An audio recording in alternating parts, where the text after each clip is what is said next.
Hello students, स्वागत है आपका स्टोइकोमेट्री के सेशन 3 में। आज हम लोग कन्फर्मेशनल आइसोमर्स डिस्कस करेंगे।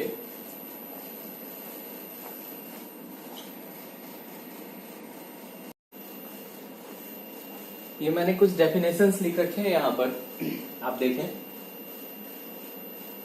Different conformations corresponding to energy minima और कॉल्ड कन्फर्मेशनल आइसोमर्स और कन्फर्मर्स। ये एनर्जी मिनिमा क्या है, मैं इसे अभी थोड़ी देर में एक्सप्लेन करूंगा। कन्फर्मेशंस क्या है?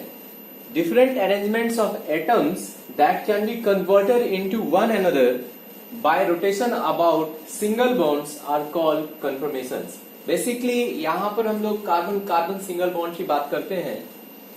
अगर एग्जाम्पल के तौर पर हम इथेन को देखें तो इथेन में हमें इस दो टाइप का स्ट्रक्चर काफी कॉमनली देखने को मिलेगा। एक जिसमें ये आप थोड़ा सा 3 डायमेंशनल व्यू बनाने की कोशिश की गई है। यहां पर आप देखें कि ये C2C कार्बन बॉन्ड है और इस तरीके से अगर ये C2C कार्बन बॉन्ड है तो इस तरीके से 3 एटम इस प्लेन में है और इस तरीके से 3 एटम इस प्लेन में है। एग्जैक्टली प्लेन में नहीं है क्योंकि टेट्राहेड्रल शेप तो आपको मेंटेन करना है, पर ये यहां पर और ये यहां पर इस तरीके से हम कंसीडर कर सकते हैं। तो अगर इस साइड से हम देखें, दैट इज अगर ये कार्बन कार्बन बॉन्ड है और इस साइड से अगर हम देखें इस कंपाउंड को तो वो कुछ इस तरीके से दिखेगा, जो यहां पर आपका न्यूमैन प्रोजेक्शन फॉर्मूला में भी दिखाया गया है। पहले भी हम लोगों ने डिस्कस किया कि कन्फर्मेशनल आइसोमर्स को समझने के लिए न्यूमैन प्रोजेक्शन फॉर्मूला काफी अच्छा टूल होता है। तो यहां पर 2 स्ट्रक्चर्स बनाए गए हैं इथेन के। One is called eclipsed conformation and another one is staggered conformation. आप देखिए इक्लिप्स्ड में हर एक एटम एक दूसरे एटम को ऑक्युपाई किया हुआ है, बिल्कुल ढक लिया है। जैसे यहां पर देखें, ये जो कार्बन एटम है, ये कार्बन एटम है, वो ये कार्बन एटम है, ये रिंग वाला कार्बन एटम ये कार्बन एटम है, और हर एक हाइड्रोजन इससे जुड़ा हुआ हर एक हाइड्रोजन एक दूसरे पे बिल्कुल इक्लिप्स्ड है, आच्छादित है। इसी तरीके से अगर हम यहां देखें तो ये स्टैगर्ड कन्फर्मेशन है जिसमें कि ये बिल्कुल इसके अपोजिट है और वो यहां पर आप इजिली देख भी सकते हैं। तो इस 2 टाइप के कन्फर्मेशन होते हैं इथेन में। आगे हम ये थोड़ा समझने का कोशिश करते हैं कि बेसिकली ये एनर्जी मिनिमा का क्या कंसेप्ट है और कन्फर्मेशंस है क्या। इसको समझने के लिए थोड़ा सा मैं आपको दिखाता हूं, आप नोट कर लीजिए वीडियो पॉज करके, मैं आगे बढ़ रहा हूं। तो पहले भी हम लोगों ने डिस्कस किया था जब हम लोगों ने इंट्रोड्यूस किया था कन्फर्मेशनल आइसोमर्स को। सेशन 1 में हम लोगों ने कन्फर्मेशनल आइसोमर्स को इंट्रोड्यूस किया था स्टोइकोमेट्री के। वहां पर भी बताया था, हम लोगों ने डिस्कस किया था कि अगर इस तरीके से हमारा इथेन मॉलिक्यूल है, ये H H ये H ये H ये H ये H, अभी अगर इसका हम न्यूमैन प्रोजेक्शन देखें तो ये बिल्कुल इस तरीके से इसी के नीचे है। तो थोड़ा सा साइड करके हम लोग इसको यहाँ पर दिखा सकते हैं, वो बिल्कुल उसके नीचे ही है। तो इस तरीके से हम दिखाते हैं। अब हो क्या रहा है बेसिकली कि ये जो कार्बन कार्बन सिंगल बॉन्ड है इसमें टोरिशनल स्ट्रेन काफी कम होता है। अगर इसको हम कंपेयर करें ज्योमेट्रिकल आइसोमर्स से, जो हम लोग पहले कर भी चुके हैं, तो ज्योमेट्रिकल आइसोमर्स में डबल बॉन्ड होने के वजह से यहाँ पर कार्बन का डबल बॉन्ड होने के वजह से एक यहाँ पर पाई क्लाउड होता है।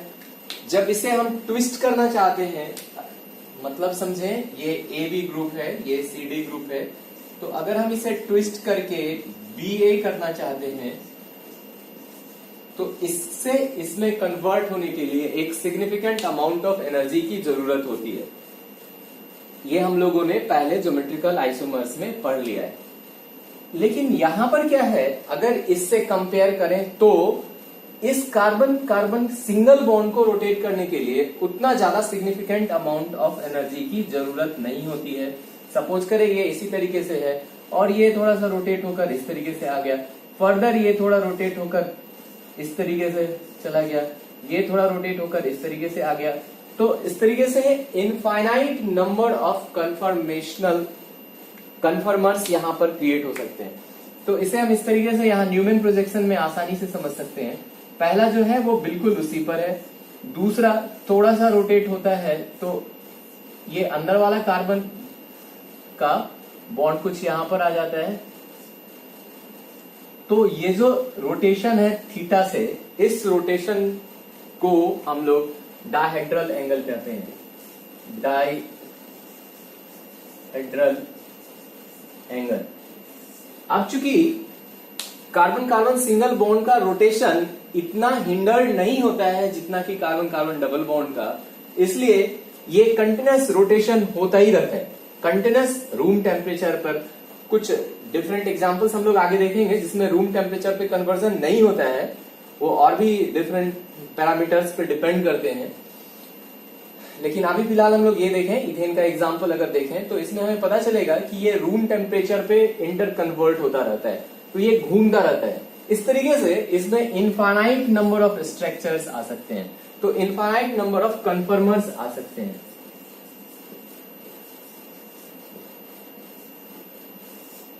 लेकिन इन इनफाइनाइट नंबर ऑफ कन्फर्मर्स में कुछ ऐसे कन्फर्मर्स होते हैं जिनकी एनर्जी बाकी के कंपैरिजन में, उनके अगल बगल के थीटा के कंपैरिजन में कम होता है।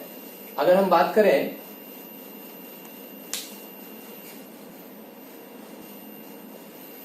अगर हम बात करें इथेन के कन्फर्मर्स की, तो इस तरीके से हम इसे देख सकते हैं, इस ग्राफ से समझ सकते हैं। ये यहां पर पोटेंशियल एनर्जी है,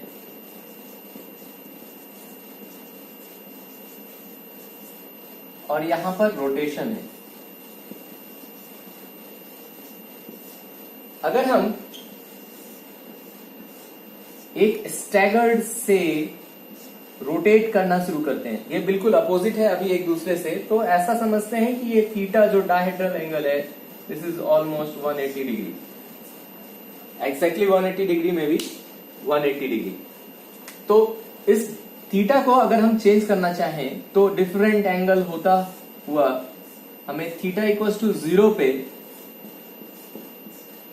बिल्कुल इक्लिप्स स्ट्रक्चर मिलेगा, और फिर से थीटा इक्वल्स टू 180 डिग्री पर एक सेम स्ट्रक्चर मिलेगा। तो ये स्ट्रक्चर 1, स्ट्रक्चर 2 और स्ट्रक्चर 3।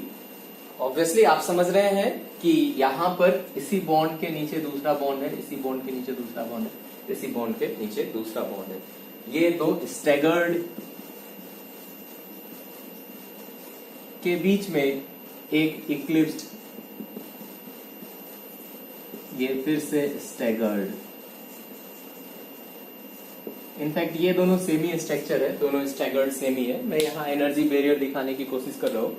तो अगर हम देखें तो ये स्टैगर्ड से वापस स्टैगर्ड आने में बीच में आपका एक इक्लिप्स मिलता है। तो मैं जस्ट यहाँ पर, चूंकि नंबरिंग किया हुआ है पहले से 1 2 3, तो मैं जस्ट यहाँ पर 1, यहाँ पर 2 और यहाँ पर 3 लिखता हूं। तो ये आपको समझना है कि इस तरीके से एक स्टैगर्ड जो कि स्टेबल स्ट्रक्चर है, अभी हम लोग फिर आगे बात करेंगे कि इसकी स्टेबिलिटी कैसे डिसाइड करते हैं, स्टेबल है इन कंपैरिजन टू इक्लिप्स्ड। तो एक स्टेबल स्ट्रक्चर से दूसरे स्टेबल स्ट्रक्चर में जाने में जो बीच में हायर एनर्जी बैरियर आता है, ये मैक्सिमम एनर्जी बैरियर है जहां पर ये इक्लिप्स्ड होता है, और ये एनर्जी का गैप 3 किलो कैलोरी का होता है। तो इस तरीके से यहां पर तो चूंकि n number of conformers present हैं, n number of structures present हैं, लेकिन इन n नंबर ऑफ कन्फर्मर्स को हम कन्फर्मेशनल आइसोमर्स नहीं बोलते हैं। इसमें जो एनर्जी मिनिमा या जो मैक्सिमा पर आता है उसे ही हम कन्फर्मेशनल आइसोमर्स में इंक्लूड करते हैं।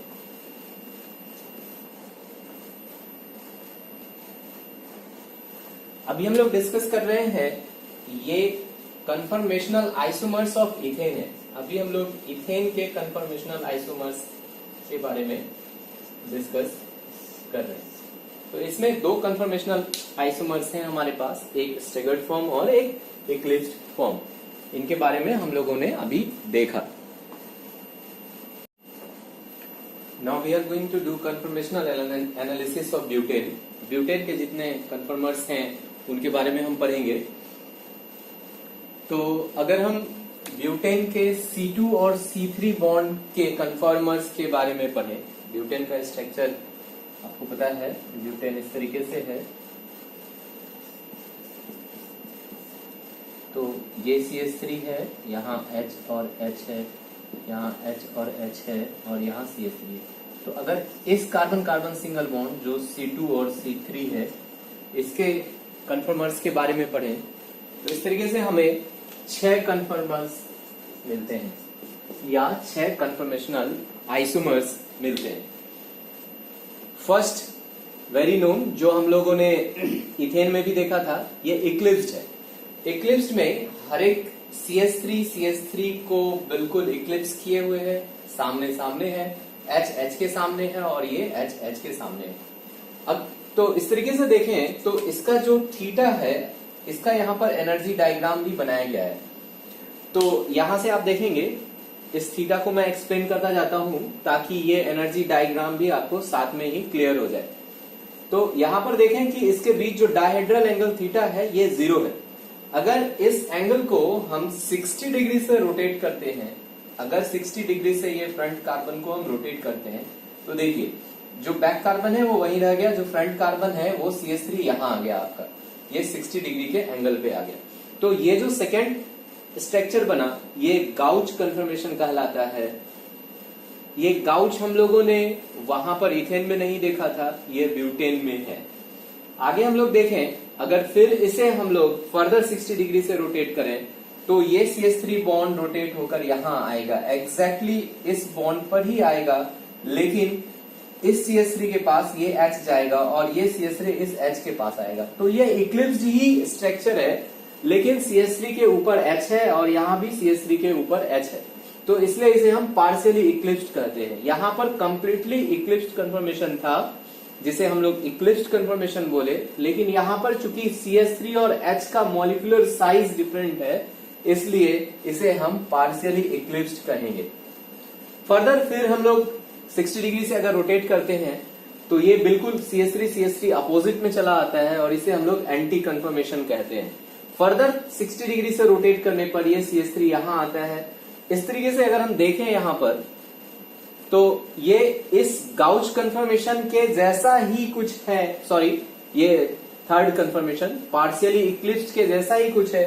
यहां पर CH3H था, अभी यहां पर CH3H है, तो ये ऑलमोस्ट इक्वल जैसा ही स्ट्रक्चर है थर्ड और फोर्थ, इसलिए इसे सेम पार्शियली इक्लिप्स्ड ही नाम दिया गया है। फिर से अगर हम इसको फर्दर रोटेट करते हैं हम लोग फिर 60 डिग्री से, तो ये CH3 इस स्ट्रक्चर में, इस गाउच स्ट्रक्चर में राइट साइड था, यहाँ लेफ्ट साइड आता है, ये रोटेट होते होते इस साइड आ गया है, ये भी गाउच कन्फर्मेशन है। तो इस तरीके से हम देखें कि दो gauche conformation, first second gauche conformation and sixth gauche conformation, तो सेकेंड और सिक्स्थ का एनर्जी लेवल इक्वल है। फिर हम लोग थर्ड और फिफ्थ दो पार्शियली इक्लिप्स्ड है तो इसका एनर्जी लेवल सेम है। और स्ट्रक्चर 1 और ये तो स्ट्रक्चर 1 फिर से अगर हम थीटा 360 कर दें तो यहीं पहुंच जाएंगे, 0 डिग्री पर पहुंच जाएंगे, तो ये दोनों का एनर्जी लेवल सेम है। तो इस डायग्राम को भी आसानी से समझा जा सकता है और इस न्यूमैन प्रोजेक्शंस को भी आसानी से समझा जा सकता है और अंदाजा भी लगाया जा सकता है इसमें कि जो एंटी स्ट्रक्चर है यानी कि स्ट्रक्चर नंबर 4, इसमें दो CH3 ग्रुप बिल्कुल अपोजिट में है, तो यहाँ पे वॉन्डरवॉल फोर्सेस जो होगा वो CH3 के बीच में वॉन्डरवॉल रिपल्सन वो सबसे कम होगा, इसलिए ये वाला स्ट्रक्चर सबसे स्टेबल है। इसके इस टॉपिक के बाद हम लोग अभी फिर से स्टेबिलिटी ऑफ कन्फर्मर्स के बारे में पढ़ेंगे। चलें हम स्टेबिलिटी ऑफ कन्फर्मर्स को डिस्कस करें।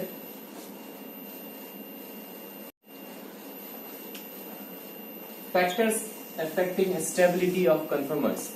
Basically there are two factors जो conformers के stability को define करता है. First is angle strain and second one is well known van der Waals strain. तो एंगल स्ट्रेन को डिफाइन करते हैं, अगर हमारे पास दो टेट्राहेड्रल कार्बन आपस में जुड़े हुए हों, एक ये टेट्राहेड्रल कार्बन है, दूसरा ये टेट्राहेड्रल कार्बन है, तो थोड़ा थ्री डायमेंशनल इफेक्ट के लिए हम लोग इसे स्लाइटली एंगुलर बनाते हैं। तो अगर दो टेट्राहेड्रल कार्बन आपस में जुड़े हों तो इनके जो बॉन्ड्स हैं ये हमेशा स्टैगर्ड फॉर्म में रहना चाहते हैं। अगर इस स्टैगर्ड फॉर्म से इसे हम ट्विस्ट करते हैं, यानी इस बॉन्ड को रोटेट करते हैं, तो इस बॉन्ड में, इस कार्बन सिंगल बॉन्ड में एक स्ट्रेन डेवलप होता है। ये स्ट्रेन बहुत ही easily carbon carbon double bond में हम समझ सकते हैं।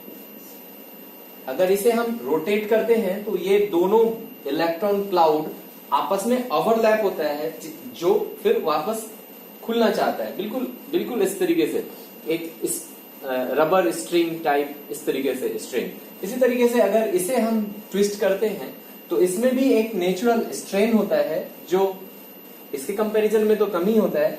तो फिलहाल इसे अभी छोड़ ही दे, इसकी बात करें तो जो दो टेट्राहेड्रल कार्बन होते हैं ये बेसिकली स्टैगर्ड फॉर्म में रहना चाहते हैं, ताकि इसके ये जो बॉन्ड है इसके बीच में, ये बॉन्ड में स्ट्रेन, एंगल स्ट्रेन जो है वो सबसे कम हो, मिनिमम हो। दूसरा है वंडरवॉल स्ट्रेन।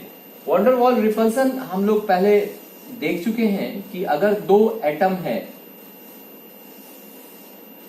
और ये एक दूसरे से टच नहीं हो रहा है, ये एक दूसरे से दूर है, तो ये एटम और ये एटम आपस में एक दूसरे को अट्रैक्ट करेगा, तो यहां पर अट्रैक्शन होता है। जस्ट जब टच होता है इस समय ये अट्रैक्शन मैक्सिमम होता है, क्योंकि इनके बीच का डिस्टेंस कम होता है। लेकिन किसी रीजन से अगर ये एक दूसरे के डायमीटर को टच करें, इस तरीके से आपस में एम्बेडेड होने का कोशिश करें, तो यहां पर ये एक दूसरे को फिर वापस करना चाहते हैं, और यही वॉन्डरवॉल फोर्स जो है यहां पर रिपल्सन हो जाता है। तो वॉन्डरवॉल फोर्स जो अट्रैक्शन था, मैक्सिमम अट्रैक्शन था, वो रिपल्सन की तरफ बढ़ता है अगर हम दो एटम्स या ग्रुप्स के बीच का डिस्टेंस को कम करते जाए। तो अगर हम देखें यहां पर C और C का बॉन्ड लेंथ, अगर सिंगल बॉन्ड लेंथ इतना है, और यहां पर इस तरीके से फिर से थ्री डायमेंशनल स्ट्रक्चर लें, C और C का बॉन्ड लेंथ इस तरीके से कंसीडर करते हैं। यहां पर अगर C2H5 CH3 ग्रुप हो, सॉरी, यहां पर अगर CH3 ग्रुप हो, अगर ब्यूटेन की बात करें, तो इसका कार्बन का साइज, फिर इसके कार्बन का साइज, तो ये इस तरीके से एक आप देखेंगे, ये एक हिंडर्ड स्ट्रक्चर हो जाएगा। ये CH3 ये CH3 एक दूसरे को रिपेल करेगा।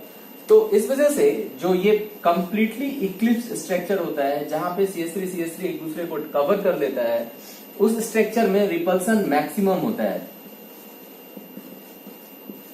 और इसी रीजन से ये मोस्ट अनस्टेबल स्ट्रक्चर होता है, मोस्ट अनस्टेबल होता है। फिर जिस तरीके से इसे हम दूर करते जाएंगे तो हमें 180 डिग्री के रोटेशन पे इस तरीके से एंटी स्ट्रक्चर मिलेगा। यहां पर CH3 और ये CH3 अपोजिट डायरेक्शन में होगा, और यहां पर रिपल्सन सबसे कम होगा। तो ये कन्फर्मर जो एंटी कन्फर्मर है ये मोस्ट स्टेबल होगा। तो एक जनरल सीरीज हम लोग देखेंगे, इसे मैं अभी हटाता हूं, आप नोट कर लें। तो अगर इस तरीके से एक हमारा कंसेप्ट डेवलप होता है, जिससे हम एक जनरल सीरीज यहां पर लिख सकते हैं, और वो जनरल सीरीज है the stability order. Stability order, तो स्टेबिलिटी ऑर्डर में अभी हम लोगों ने देखा सबसे ज्यादा स्टेबल एंटी स्ट्रक्चर होता है, उसके बाद गाउच स्ट्रक्चर होता है, फिर पार्शियली इक्लिप्स्ड,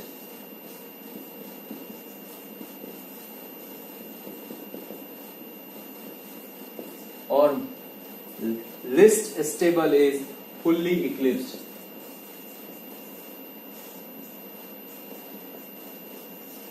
और जिसे हम सिर्फ इक्लिप्स्ड भी बोल सकते हैं। अभी जो एनर्जी डायग्राम आपको दिखाया गया था उस पर आप रखें, ये कंपेयर करें तो आपको ये समझ में आ जाएगा। एंटी सबसे ज्यादा स्टेबल होता है, गाउच उससे कम, पार्शियली इक्लिप्स्ड उससे कम, और यहाँ पर एक गलती हो गया है, फुल्ली इक्लिप्स्ड सबसे कम।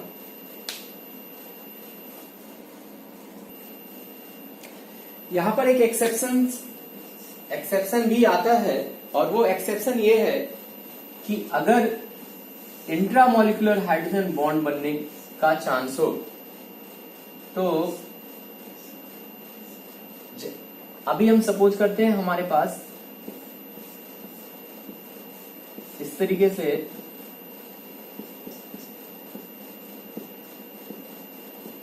एक स्ट्रक्चर है, तो इसका कौन सा स्ट्रक्चर सबसे ज्यादा स्टेबल होगा, अगर हम इस सीरीज को फॉलो करेंगे तो हमारा ये प्रॉब्लम गलत हो जाएगा। तो यहां पर देखें हम लोग कि इसके गाउच फॉर्म में, जो कि यहां पर है, आप देखिए यहां पर F है, फिर O है, इधर H है, तो इस तरीके से एक हाइड्रोजन बॉन्डिंग बनने का चांस आता है। तो यहां पर ये हाइड्रोजन बॉन्डिंग बनने के वजह से इसका जो गाउच स्ट्रक्चर होता है वो मोस्ट स्टेबल हो जाता है।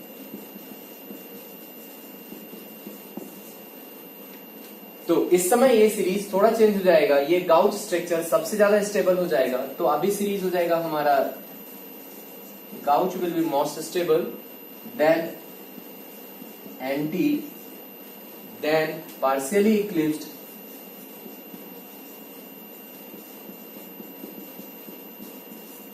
देन फुल्ली इक्लिप्स्ड और इक्लिप्स्ड।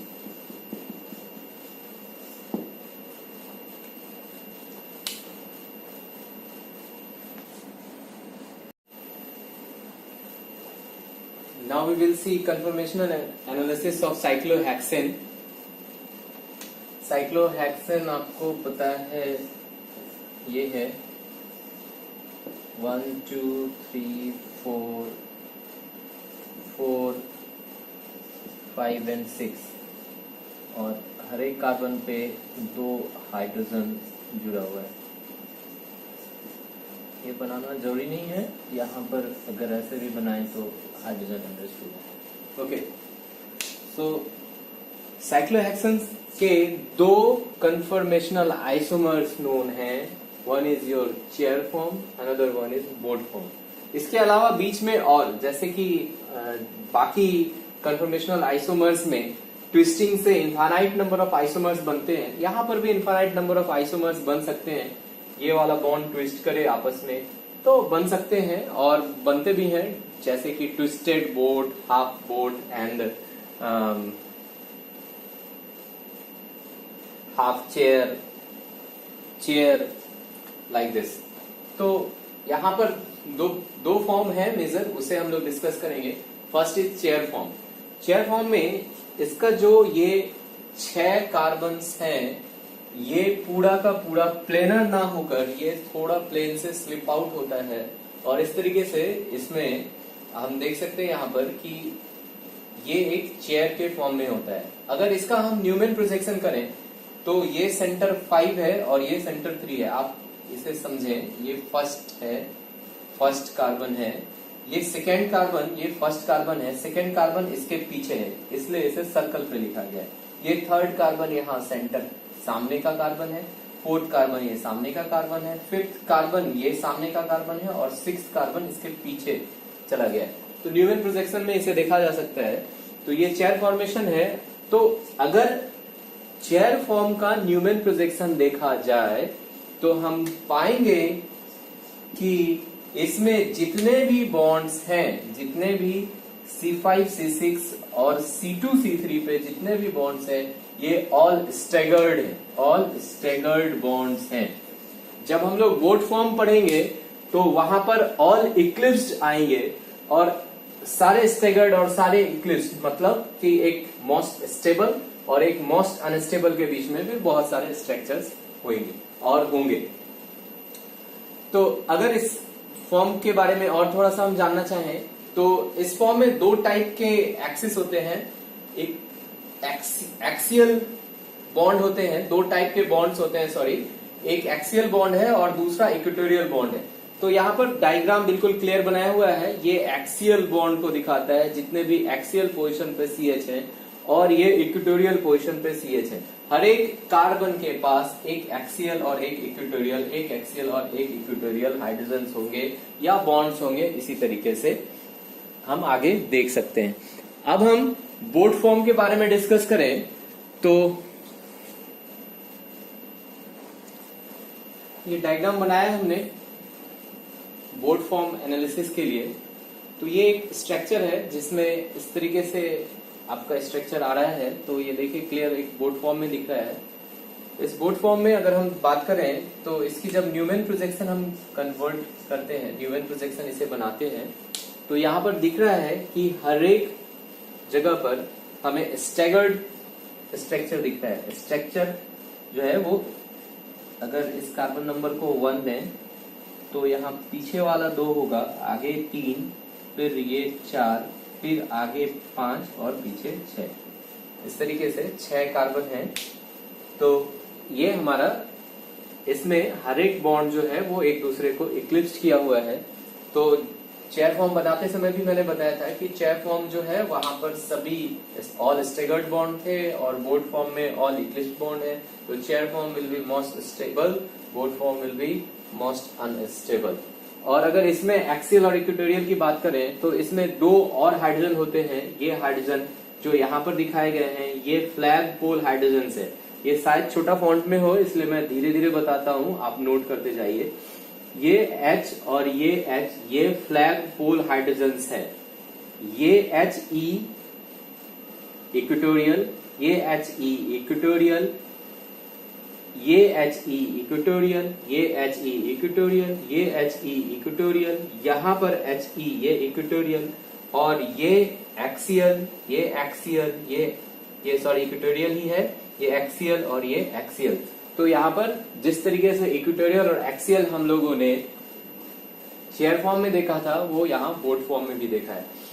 आगे जब हम लोग इसमें डेप्थ में पढ़ेंगे और डिफरेंट टाइप के स्ट्रक्चर्स में स्टेबिलिटी को कंपेयर करेंगे तो ये काफी सिग्निफिकेंट होगा कि कौन सा एक्सियल पोजीशन है, कौन सा इक्वेटोरियल पोजीशन है और कौन सा फ्लैग पोल हाइड्रोजन है।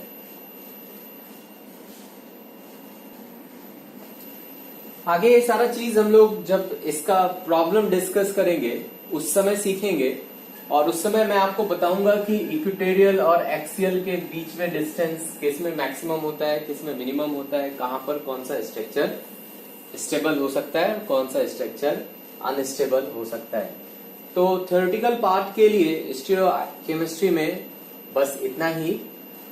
अभी हम लोग कुछ प्रॉब्लम्स देखेंगे, वो फर्दर आने वाले सेशंस में आप देखेंगे, कुछ प्रॉब्लम्स इस पर देखेंगे। उस प्रॉब्लम में हम ध्यान करके ये जरूर देखेंगे कि इनके जो स्ट्रक्चर्स हैं वो कौन से स्टेबल हैं, कौन से स्टेबल नहीं है। तो Conformations in cycloalkanes. In this module you will learn about the conformations in cycloalkanes with a focus on the conformers of cyclohexane. You must have learnt that carbon-carbon single bonds in alkanes can rotate freely about their axes. The different spatial arrangement of atoms and groups of atoms of an alkane arising due to this free rotation of a carbon-carbon single bond are called the conformers of the alkane. The various conformers of an alkane are identical and can be converted from one to other. However, the free rotation of the carbon-carbon single bond is restricted to some extent as a result of the steric hindrance arising due to the repulsive interactions between the adjacent bonds. Consequently, different conformers of an alkane differ slightly in energy. However, this energy difference between the conformers is very small in case of open chain alkanes. Therefore, the different conformers of an open chain alkane cannot be isolated. On the contrary, in case of cycloalkanes, the energy difference between the different conformers is appreciable enough to isolate them. The conformer having the lowest energy possesses the highest stability. For example, for cyclopropane, the planar conformer possesses the minimum energy and is the most stable, whereas for cyclobutane, a non-planar butterfly-shaped conformer is the most stable. Likewise, for cyclopentane, a non-planar conformer with an open envelope shape is the most stable. In the chair form, the 12 carbon-hydrogen bonds of cyclohexane are different. 6 out of the 12 carbon-hydrogen bonds point up or down with respect to the plane of the ring. Such bonds are parallel to the symmetrical axis of the molecule and are called the axial bonds. The remaining 6 carbon-hydrogen bonds, on the contrary, point along the plane of the ring and are called equatorial bonds. The axial and equatorial carbon-hydrogen bonds can be converted from one type to the other, giving rise to 2 possible chair conformers of the cyclohexane. These 2 chair conformers of cyclohexane remain in equilibrium with each other and are converted from one form to the other by a process called ring flipping. During ring flipping, all the axial bonds of a chair form get converted to the equatorial bonds and all the equatorial bonds get converted to axial bonds. The transformation of one chair form to the other by ring flipping takes place through an intermediate form called the Bode conformer of the cyclohexane. The Bode conformer of the cyclohexane is highly unstable because 2 pairs of carbon atoms in the Bode conformer form the eclipsed bonds. If the 2 carbon atoms are bonded in a way so that the hydrogen atoms bonded to them lie as close as possible, the carbon atoms are said to form eclipsed bond.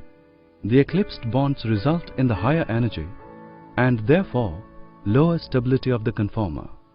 In this module you have learned the different spatial arrangements of atoms and groups of atoms of an alkane arising due to the free rotation of a carbon-carbon single bond are called the conformers of the alkane. The free rotation of carbon-carbon single bond is restricted to some extent due to the steric hindrance, as a result of which different conformers of an alkane differ in energy. Different conformers of an open chain alkane are not isolable, as the energy difference between different conformers is very small. But in case of cycloalkanes, the energy difference between different conformers is appreciable enough to make them isolable. For cyclopropane, the planar conformer is most stable. For cyclobutane, a non-planar conformer having butterfly shape is most stable. And for cyclopentane, a non-planar conformer with an open envelope shape is most stable. The most stable conformer of cyclohexane is the chair form. The interchange of axial and equatorial bonds of chair conformer gives rise to 2 possible chain conformers which remain in equilibrium with each other. The transformation of one chair form to the other takes place by ring flipping through a relatively unstable intermediate called the Bode conformer of the cyclohexane.